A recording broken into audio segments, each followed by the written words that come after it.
What is good, internet? It is Spirit of Paradox here, and welcome back to another video. Today we will be covering Ultimate Black Panther issue 13 and 14. And in these two issues, we get to see a new villain in the new Ultimate Universe. The ghosts of Vibranium are coming back to life and are causing havoc across Wakanda. If you guys are fans of the Ultimate Universe, this is the channel you want to be on. We cover the original and the new on the channel, so make sure you drop a like and subscribe. Let's begin.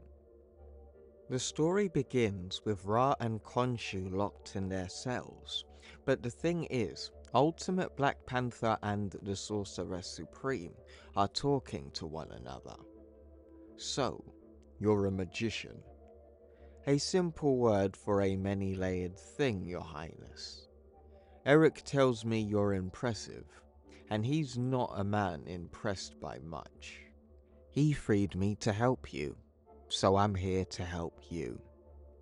The world around Wakanda is swirling. I have no time for pretense, Inan.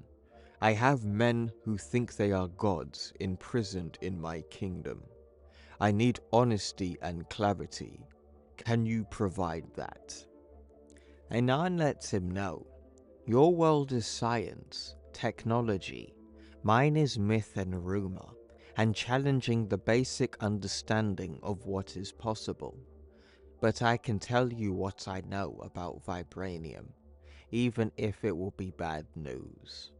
I'm listening, says T'Challa. I require transparency, Your Highness. I can't help you if you're not open. I need honesty too.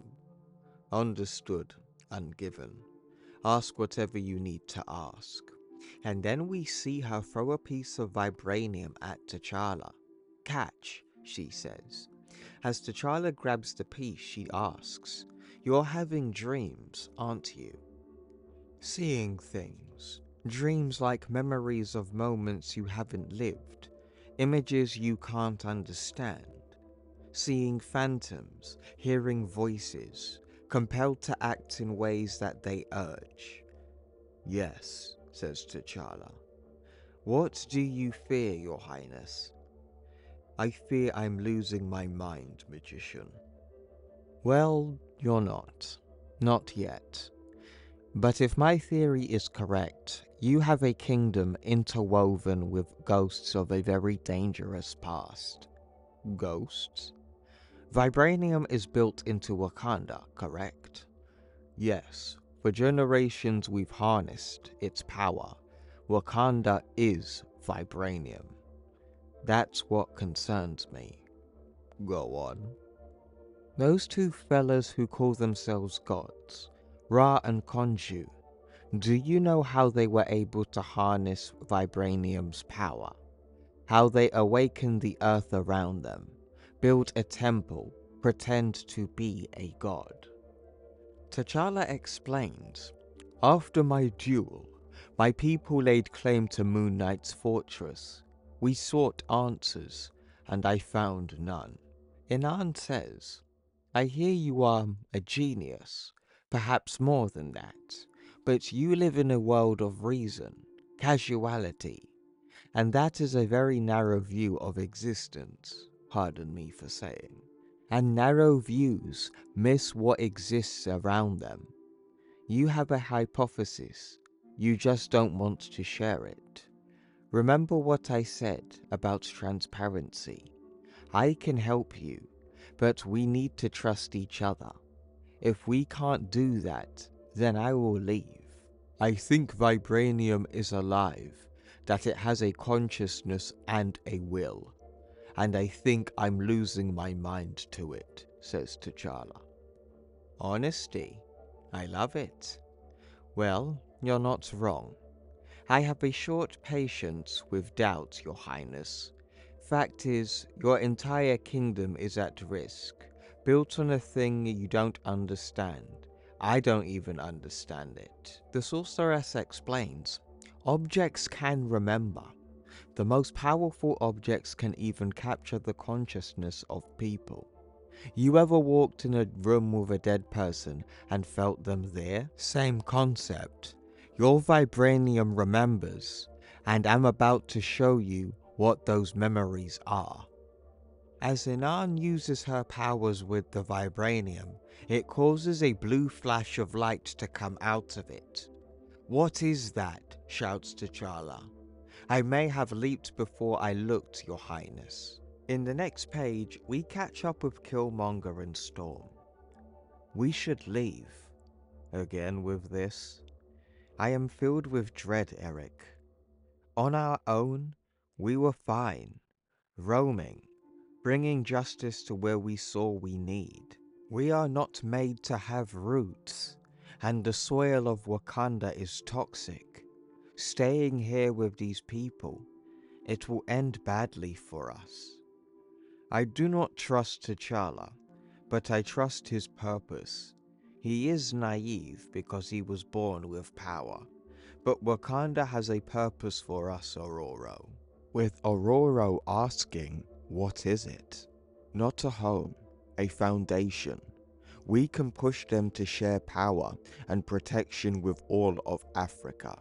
Wakanda can be a continent, not just a kingdom hiding behind its walls. Moon Knight showed T'Challa that, and he will listen to us. Ororo, what do you want most in the world?" "To protect those who cannot protect themselves," says Ororo. "And here we have a kingdom, alone. We are just two. We can make these people better than they think they are. I have a vision." "Vision? Can you see that?" As we return to T'Challa and Inan, we see that an alien creature has come out of the piece of vibranium. "T'Challa, it is alive, and it's going to try to destroy you." "I'm right here, Beast," as we see T'Challa suit up in his Black Panther suit. But we see this creature talk in an alien language. A fight between Ultimate Black Panther and this creature of vibranium ensues, and they manage to deal some hefty blows to each other. Ultimate Black Panther kicks this creature into some machinery, knocking it out briefly before asking questions. "What is it?" T'Challa asks. "The consciousness of vibranium." "What?" And before Black Panther could get any more information, this creature goes in for round 2. And before Inan could tell him anything, Black Panther moves her out of the way, knowing what's coming.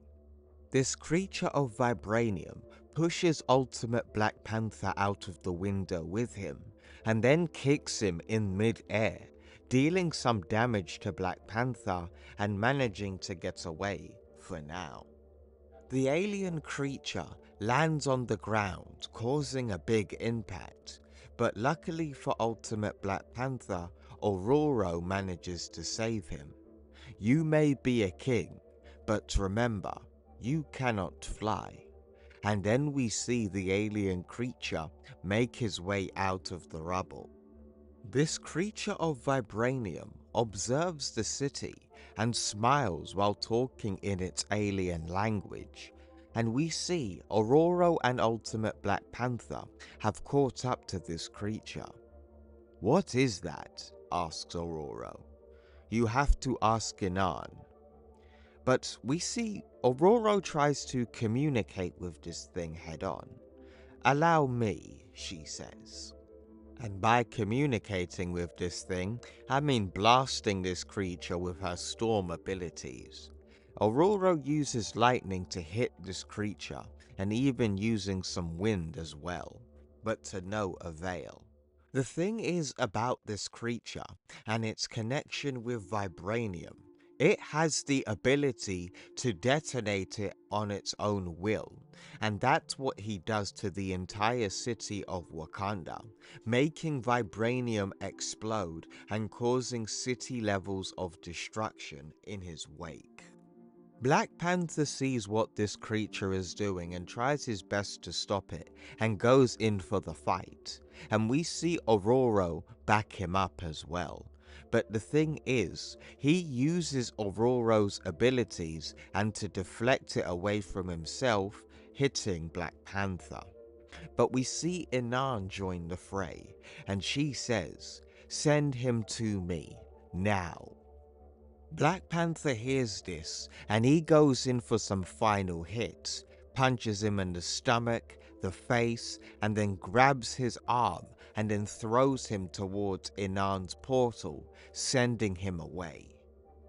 Now that the threat has been dealt with and is no longer a problem for Wakanda, Black Panther asks, "Where did you send it?" And the sorceress confirms, "Space. Deep space." Ultimate Black Panther gets onto the comms and says, "Sister, rally the Dora Milaje and the Voodoo Khan. I want all injured taken to care and the fires." "The fires, I will handle myself," says Storm, as she flies off to deal with those. But Black Panther asks Inan a question. "That thing lives inside Vibranium?" And she elaborates, "Its consciousness does.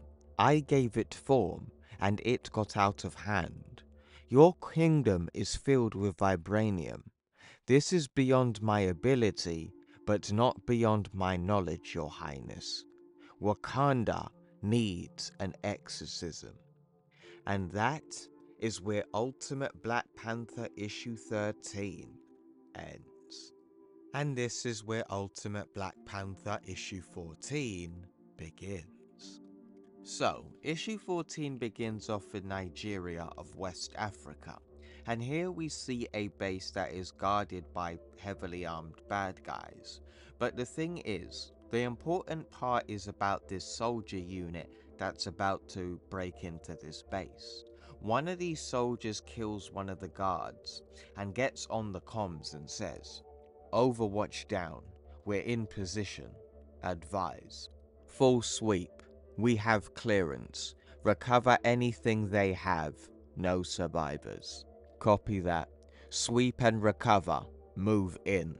And these soldiers go to town on these bad guys. Like, it's straight up Rambo First Blood kind of vibes here. They're picking off all of these soldiers one by one of them with a close range knife, another one with a sniper in that. It's a mad thing right now. Now, one of these soldiers comes out, decked out in body armor, wielding an LMG, seeing that his boys are getting picked off, and says, "Government wants our prize, yeah? They should have trained you to be quieter." Then this dude open fires on one of these guys who broke into the base. And this guy with the armor and LMG is just going to town on these soldiers. Like, one of the soldiers that tried to bust in with the snipers trying to pick him off, that didn't work. So this guy with the LMG is like, "Yo, nothing left to do but hide your bodies, government." And then shoots up this canister, causing a big explosion. And one of the soldiers that tried to bust into this place gets exploded into bloody chunks, and there's bare corn, there's bare blood, guts, and gore flying. It's just carnage right now. As most of the SWAT team get gunned down by this guy with the LMG, he claims victorious. That's it. They're done, as we see one of the surviving members of the squad is still alive and hiding. But unfortunately, one of the guards finds him, pointing his gun at him, and tells him, "Unlucky day, mate." But fortunately for this soldier, he tells him, "Only for you, Merc," and deflects his gun away in just the right time. These two get into close quarters combat, and it actually is pretty brutal, landing headbutts and getting stabbed. But fortunately, the soldier gets the upper hand and shouts with knife in his hand, "Was it worth the check now?" and then stabs this man in the throat, killing him instantly. The soldier who was rocking the LMG gets on the comms and shouts, "Gareth, report." "Damn it, Gareth, give me chatter."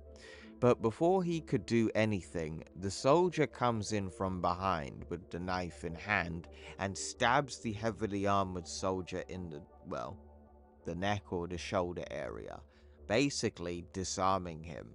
And he shouts, "How did you?" And before he could finish his sentence, "No, wait!" The SWAT team soldier finds a weak point in the helmet and shoots this man in the head, killing him instantly, only with 2 left. The SWAT team soldier puts on his night vision goggles that I thought were broken from the headbutt earlier and guns down the last 2 mercenaries.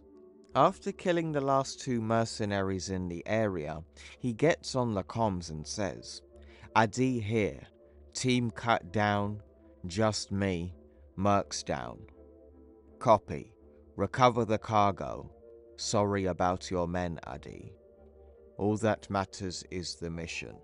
And as we see him go inside with gun in hand, not knowing what he's about to find. "The cargo, I see it. Command? Command, do you read?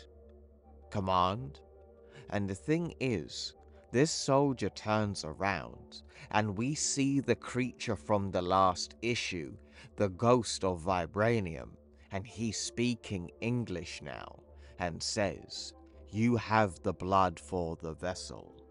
You will do," as the creature uses this man's blood to, I'm assuming, make more of his kind come out of the Vibranium. And another thing as well, this creature was sent into deep space, but it seems like this creature could use Vibranium to get from one place to another. Meaning, if you send him through deep space, he could just teleport through a piece of Vibranium in Wakanda. As we return to Wakanda, we see that the Sorceress Supreme is in a hypnotic state, and she's been in this state for 30 days, because you gotta remember, between each issue, all the days of the month that go by between each issue releases also counts in the new Ultimate Universe. So from issue 13 to 14, this is what she's been doing. And the characters explain, she's been doing this for 30 days. She said she could prevent the dark vibranium from escalating. We're keeping her hydrated, watching her vitals and providing nutrients. But she cannot do this forever, Shuri. No, brother, she cannot. Inan gave us a path, so walk the path we shall. In the next page, we get some character development with Killmonger and T'Challa, because here T'Challa wants Eric to be his general, and Eric actually has quite a pretty interesting response to the situation. "You want me to what?" "Okoye will help you, Eric. Shuri is too rash.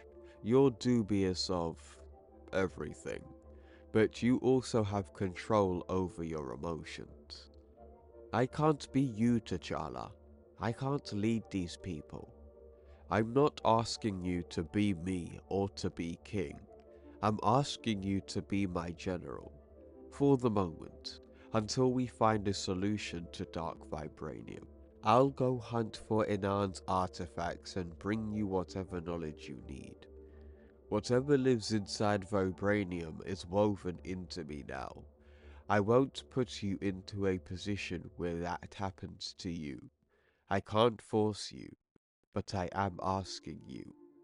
And Killmonger responds to T'Challa and tells him, "Kings don't ask, T'Challa."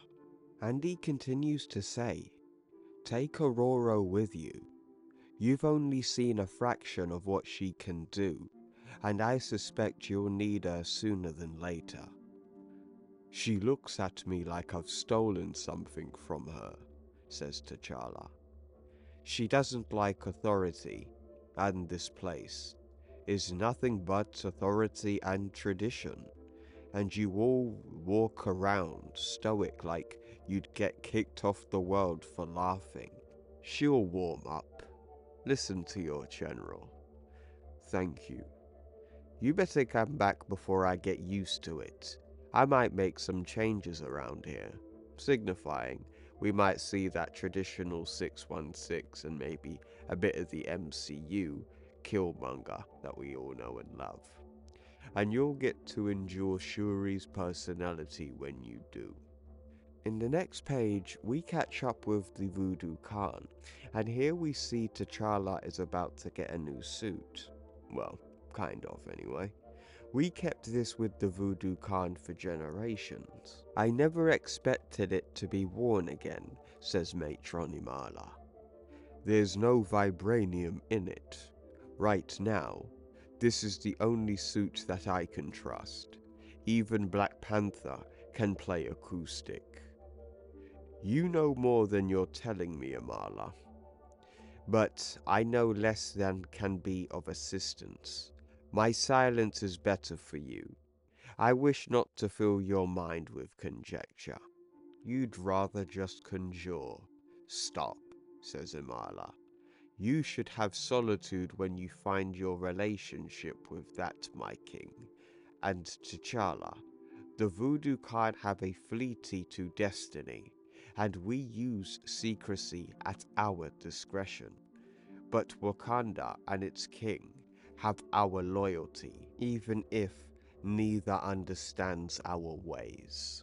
May Wakanda endure forever, as Matron leaves the scene.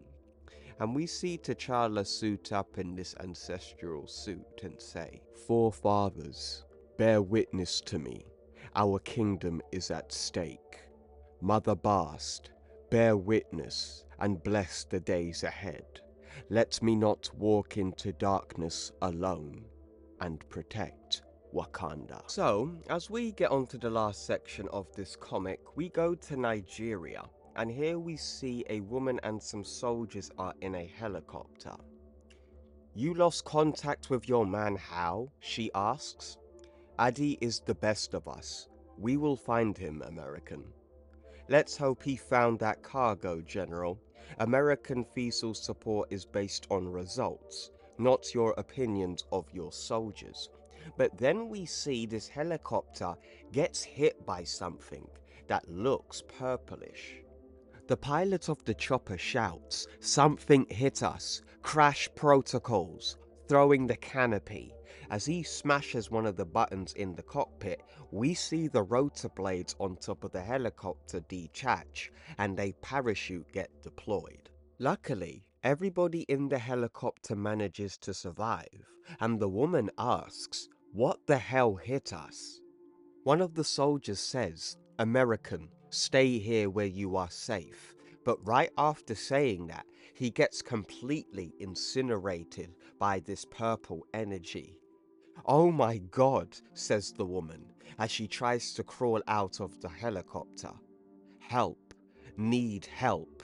But before she could do anything, we see a musty old hand that seems to be decaying grab onto her head and say, "You do not have the blood to be the vessel, but you will do for a short time. Receive us." The creature of Vibranium begins to use this woman to his own needs, using her life force to potentially regenerate his decaying body. And this is where Ultimate Black Panther issue 14 ends. So that was Ultimate Black Panther issue 13 and 14. And I've got to be honest with you, man, I really don't like this new Ultimate Universe anymore. Like, it's nowhere near as entertaining as the original. And when it comes down to Ultimate Black Panther, this is just boring. Like, I'm really glad I'm not spending my money on comics anymore. I just wait for them to go on some website for free now, and then I cover it from there. Because I've just been disappointed with the comics that are coming out. With every new issue of like Ultimates, there's a new gender, race, or mantle swap. And I fucking hate those swaps in oh god, I hate that. But with Ultimate Black Panther, there's nothing entertaining going on. I don't care about Ghosts of Vibranium, which I'm gonna assume are the gods who managed to survive the destruction of their world. and they managed to put their consciousness into pieces of vibranium that made its way to Earth. So that's my theory. Like, that's making me make me think why, like, Khonshu and Ra believe that they're Khonshu and Ra.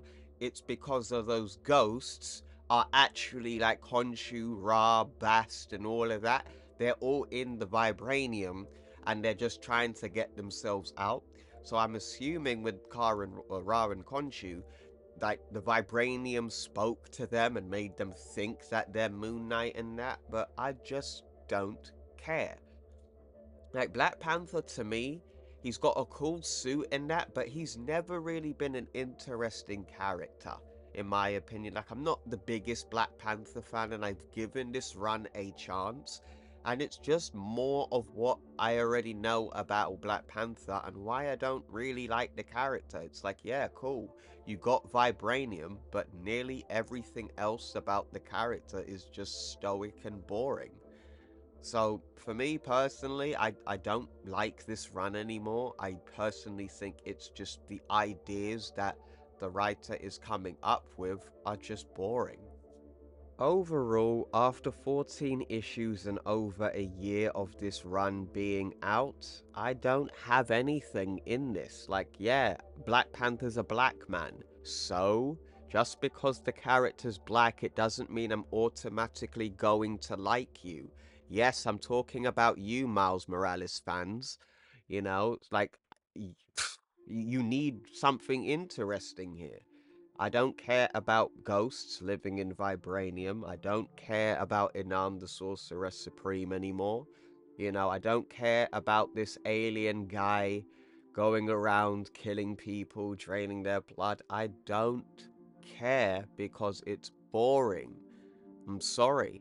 What the fuck do you expect me to say? Like, there's nothing here that says ultimate. It's just more of 616 Black Panther, except T'Challa has a beard, and the Black Panther suit has an open mouthpiece. I could not tell you that, other than that, I can't tell you what the difference is between regular old Black Panther and this guy, because they're pretty much identically the same. And I don't want to see more of 616 in the Ultimate Universe. Every time I see 616 characters or anything relating to it, I'm just sitting here like, this is not supposed to be in the Ultimate Universe, you know? And it's like this. There is a reason why all of these writers are nowhere near successful compared to Mark Millar. The reason why Mark Millar is successful and all of his books are so beloved and sell so well, and the guy's basically a multi-millionaire, is because he actually writes interesting stories that might not be for everyone, but they're cool and interesting. What exactly is cool and interesting about ghosts living in metal? Like, uh, but what am I supposed to get from this? Is it supposed to be, oh my god, the ghosts are living in vibranium? I don't get that energy at all. It's like, okay, I don't care. So what exactly am I supposed to do with this? Like, am I supposed to enjoy mediocre comics and just suck dick like most people do? No, I'm not a batty man. So I don't think this run is very good. I honestly think all the runs of the Ultimate Universe need new writers. You know, Jonathan Hickman's run is nowhere near as good as Brian Michael Bendis' Ultimate Spider-Man. Dennis Camp is a left-wing nut job, you know, who just seems to think like the fetish of killing Nazis, it seems to be justified, and it's like, oh, so now you're no longer superheroes trying to do the right thing. If somebody is ideologically opposed to you, you can just go and kill them. It's okay, apparently, to Dennis Camp. Peach Momoko's slanted-eyed X-Men, I'm not interested in that. And when it comes down to... what else was the other on the... I think I've already said Dennis Camp, Jonathan Hickman, Peach Momoko. Oh, yeah, then we got Ultimate Wolverine. And so far, that's the only comic that I seem to like at the moment. And I don't know if I'm going to continue liking that later down the line. So I have to wait about a year, like the rest of the other like the other comic runs, for me to get a full judgment on Ultimate Wolverine, sorry. But for Ultimate Black Panther, man, I think I might just drop this run because there's nothing here for anyone. There's nothing ultimate in this run. It's just more of 616 Black Panther with the name Ultimate slapped on it. So, like I said, if you want me to cover this run, I won't be buying the comics. I will deliberately wait for these to go up online for free, and then I will cover it. I'm not wasting my money basically on this boring plot line, but I sure as hell will cover it if the demand is there. But that's all I've really got to say for this video, folks. I hope you guys enjoyed. My apologies for my delay. Like I said, one, I don't really like the new Ultimate Universe at all anymore. And plus, I've also got a job. Fucking hell, I've been having to do 12-hour shifts 3 days a week. Not fun, bro. It's really not fun. But so far, I got a job for about 52 hours a week, and I'm not enjoying it, guys. I'm really not enjoying it. But anyway, that's all I've really got to say for this video. Make sure you drop a like and subscribe if you enjoyed and if you are new to the channel. And I will see you later today on Ultimate Alliance 2. Take care.